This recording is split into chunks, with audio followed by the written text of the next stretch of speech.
Sumati nawa ang hindi nagmamaliw ng pag-ibig ng Diyos mula sa Diyos na ating Ama, kay Jesucristo na ating Panginoon at ating tagapagligtas, at sa patnubay ng Espiritu Santo, sumating lahat mula ngayon at magpakailanpaman.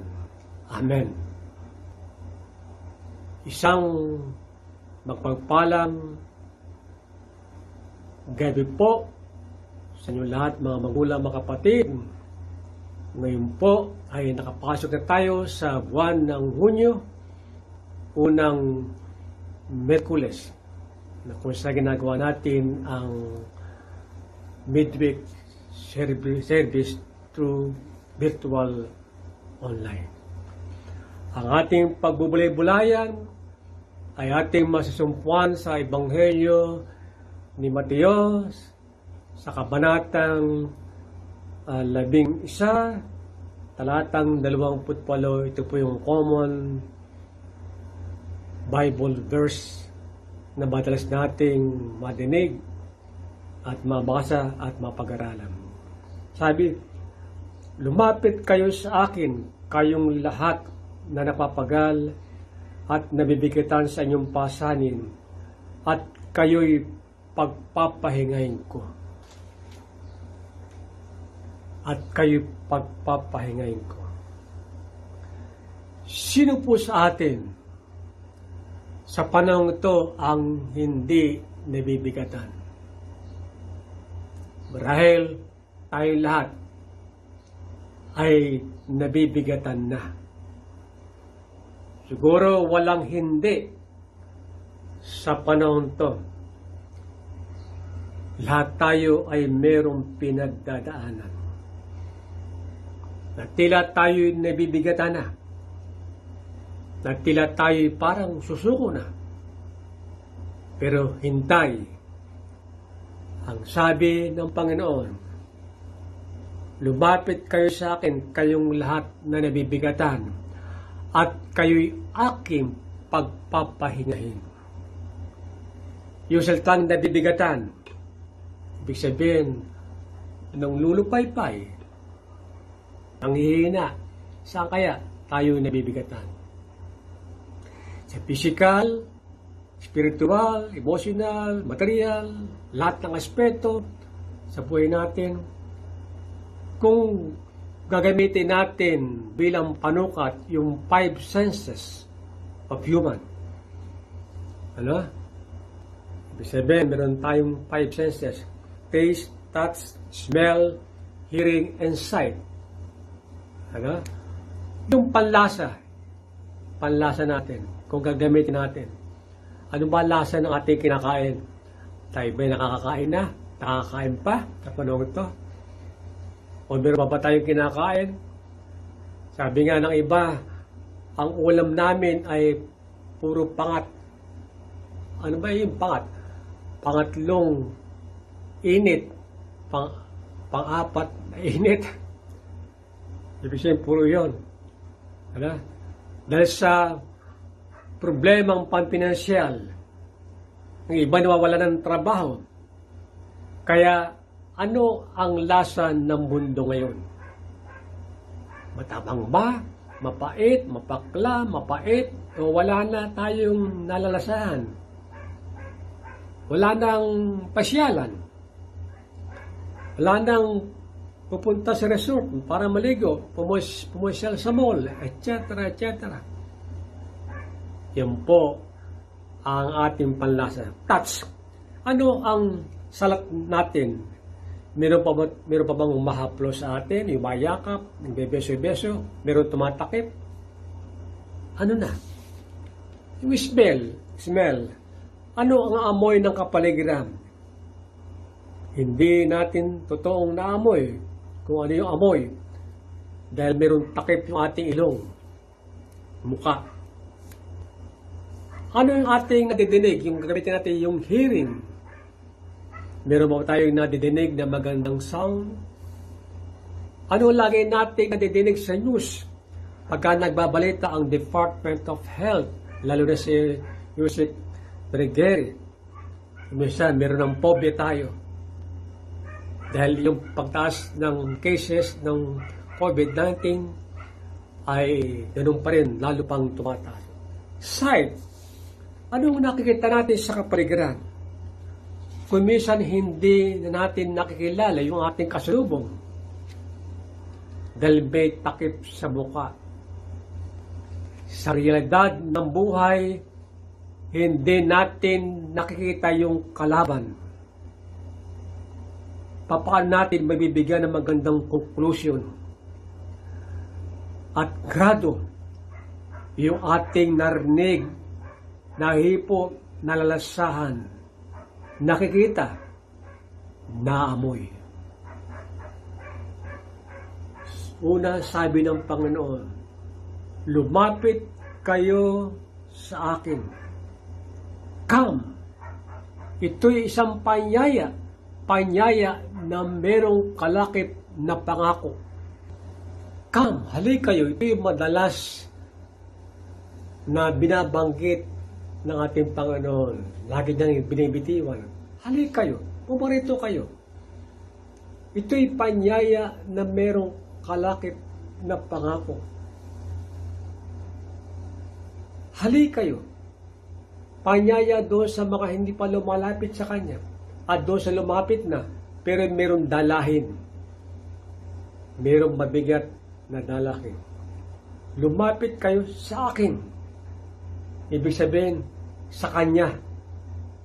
Sa ating Panginoon. At kailan pa man hindi siya dapat panghuli. Dapat lagi siyang una. Panyaya na may pangako. Ibig sabihin, something na merong ibibigay si Jesus para mapawi yung bigat na ating dinadala. Kay Jesus, ang ating Panginoon, pwedeng pahabain yung pisi natin. Pwedeng palakasin ang kahinaan natin. Pwedeng patatagin ang lupaypay nating pananampalataya kapag tayo tila hindi na makatayo dahil sa bigat na ating dinadala. Pinapalapit niya tayo dahil alam niya na tayo nabibigatan. Pinapalapit niya para huwag tayong sumuko sa buhay. Pinapalapit niya upang magkaroon tayo ng lakas na loob na harapin yung sitwasyon na ating kinakarap sa panahong ito upang maibsan ang ating pasanin. Ang sumusunod na talata doon, at kayo'y aking pagpapahingahin, and I will give you rest. Anong klaseng kapahingahan? Yun ay kapahingahan ng ating kaluluwa. Kapag tayo pagod na, magpahinga na tayo sa paggawa ng hindi maganda. Pagka tayo pagod na, physically, magpahinga ka lamang, okay na. Pero kung minsan umuulit na yung pagod. Ang kapahingang to, una yung kaliwa. Pagpapahinga ng ating katawan sa paggawa ng hindi maganda sa harapan ng Diyos na hindi angkop sa Kanyang kalooban. Rest in Jesus. Why? Sapagkat siya'y dakilang pastor na nag-aakay sa atin sa sariwang pastulan, na nag-aalaga sa atin upang tayo dalhin lagi sa sariwang pastulan. Siya yung dakilang provider, sustainer, protector sa lahat ng ating kinakaharap sa ating panahon. Ang pangako doon sa Isaiah, Kabanatang 41, talatang 10, sabi, ako'y sasayo, huwag kang matakot. Ito sabi ni Yahweh, ako'y ang iyong Diyos, hindi ka dapat mangamba. Palalakasin kita at tutulungan, iingatan at ililigtas. Napagandang pangako. Meron ko naalala sa kwento tungkol sa isang lalaking pauwi na mula doon sa kanilang barkada na medyo nag-inuman ng konti. Yung kanilang bahay, mayroong mga dinadaan ng mga palusong. Bago siya makarating, sa gising-gising siya'y nahulog. Medyo lasing na, medyo nahulog. Buti lamang nakahawak sa isang sanga ng puno. Kumapit ng mahigpit at baka siya mahulog. Matagal na gano'n yung kanya ayos. Kaya maya ilang saglit, ilang oras, merong sumigaw, sabi, bumitiw ka! Bumitiw ka! Nang madinig niya, lalo niyang hinigpitan yung kapit sa sanga ng puno. Nung nag-uumaga na, nakita niya, yung kanya palang babaksakan, ay halos isang di pa lamang. Halos isang di pa lamang pala yung kanyang babaksakan. Mayroong aral yung kwentong to. Minsan ito yung istorya ng buhay natin. Kung minsan meron tayong kinatatakutan na hindi naman dapat katakutan. Minsan naman tayo gumagawa ng ating kinatatakot sa sobra nating pag-iisip. Sobrang pag-iisip, hindi daw maganda. Pagka tayo sobrang nag-iisip, sobrang pag-alala, sabi nga, ang kalaban natin mismo yung ating mga sarili. Ang panalangin ng marami na dumating ang COVID-19 pandemic, sana makatuklas na ng bakuna na papawi sa COVID-19 pandemic na ito. Pero ngayon, nakatuklas na. Marami ng mga bansa nakadiskubre at sinimula na yung vaccination program. At ito nga sa atin ay inimpisa na. Pero ang problema, maraming natatakot, ninerbiyos sa bakuna. Natatakot. Ito pa rin yung problema na nag-aalanganin. May takot sa dibdib. Na baka. Tingnan natin yung maalagad nang nasa laot na. At sila hirap na hirap sa pagsagwan dahil sa malakas na hangin. Ay meron silang nakitang naglalakad sa ibabaw ng tubig at sila sumigaw, multo! Multo! Ngunit sinabi sa kanila, ako ito. Sinabi ni Jesus na hindi nila nakikilala, Jesus ito, ako ito. At sumigaw ng malakas ang Panginoon, ako ito. Huwag kayong matakot. Kaya nang makilala nila na naglalakad sa ibabaw ng tubig ay hindi multo kundi yung kailang Panginoon.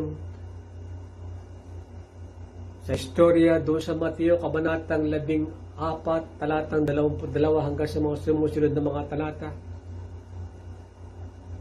pinasakay nila ang ating Panginoon sa bangka at pagkasakay humupa ang malakas na hangin at sinamba nila si Jesus. Mga kapatid, huwag nating gawing multo si Jesus. Sa mga istorya ng buhay natin, sa mga sitwasyon na ating pinagdadaanan, sa mundo na tila chaos, disorder, hindi natin maipaliwanag yung nangyayari ngayon. Kulang tayo sa kakayahan at karunungan, balot ng kulimlim, salip na tila liwanag yung lagi nating nakikita. Tila tayo nakakulong sa isang kulungan na hindi tayo makakilos ng normal at mabuhay ng normal. Mga kapatid, mga magulang, sa panahon ito, ang kinin natin yung invitation ng ating Panginoon. Halik kayo! Panyayan na mayroong kalakip na pangako at kayo'y pagpapahingahin ko. Siya ang dapat nating lalapitan. Gawin natin siyang dakilang muog, matibay na batong hindi kayang tinaging ng anumang panahon. Ang dakilang pastol, ang dakilang manglulupig laban sa kasamaan ng daigdig. Huwag tayong umasa, lalo na sa ating sariling kakaya, kundi sa lakas at kakayahan ng ating Panginoon na lagi tayong dumulog sa Kanya sapagkat sa iyong ating tagapagtanggol, tagapagligtas, sa iyong ating dakilang Panginoon, dakilang provider na mag-aakay sa atin sa isang patag na daan, sa isang dakilang pastulan. Sapagkat siya ang ating dakilang kaibigan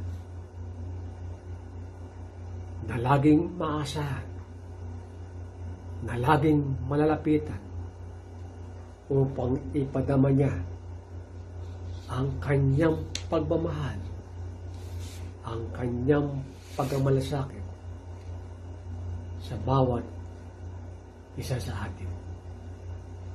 Ang lahat tayo may pinagdadaanan. Ibig nga sa isang quotation, pain is a sign that you are alive. Problem is a sign that you are strong. Prayer is a sign that you are not alone. Hindi tayo nag-iisa, lalo na sa ating mga taimtim at matamis na panalangin sa pangalan ng ating Panginoong Hesus. Amen.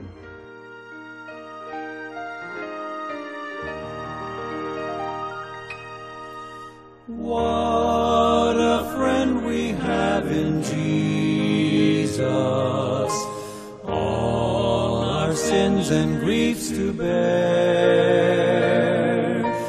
What a privilege to carry everything to God in prayer.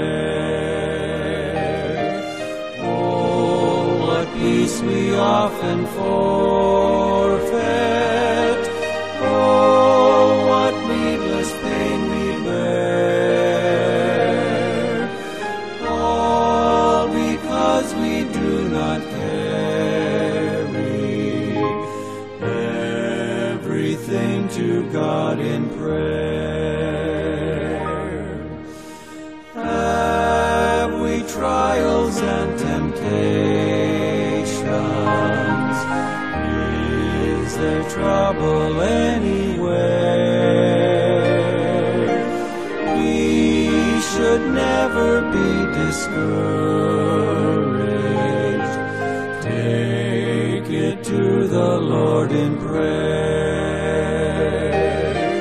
Then we find a friend so faithful, who will all our sorrow share.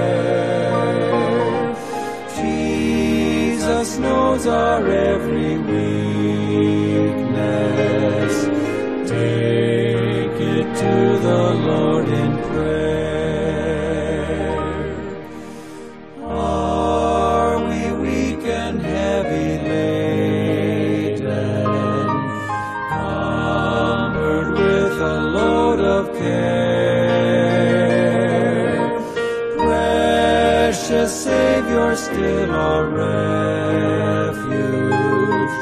Take it to the Lord in prayer. Do thy friends despise, forsake thee? Take it to the Lord in prayer. In his arms he'll take and shield thee. Thou wilt find a solace there. Tayo po'y manalangin. O dakilang Diyos, alam mo po yung aming pinagdadaanan. Alam mo po ang kalagayan ng aming kinakaharap, damdamin, iniisip dahil sa sitwasyon. Ngunit salamat sa iyong mga salita. Salamat po sa iyong panyaya at pangako. Na kung kami lalapit lagi at dudulog sa iyo at laging uusal ng matamis na panalangin, meron kaming kaaliwan, meron kaming kapanatagan. Mula doon sa mga pag-aalala, mula doon sa kawalan, binibigyan mo kami ng dakilang pag-asa ng buhay. Salamat po sapagkat hindi mo kami pinahintulutan tuluyang manglupaypay, kundi, o aming Diyos, kami yung binabangon, tinutulungan, pinapalakas sa buhay physical, maging sa buhay spiritual. Salamat po, o Panginoon, sapagkat patuloy po yung aming virtual worship na kung saan kami po'y nagpapalakasan, lalo na sa aming mga kapatid na mayroong dalahin, lalo na sa pampinansyal na pangailangan. Ikaw po, Diyos, ang laging katagpo ng kailang mga pangailangan. Ang kailang sambahayan, patuloy po yung bigkis ng pag-ibig.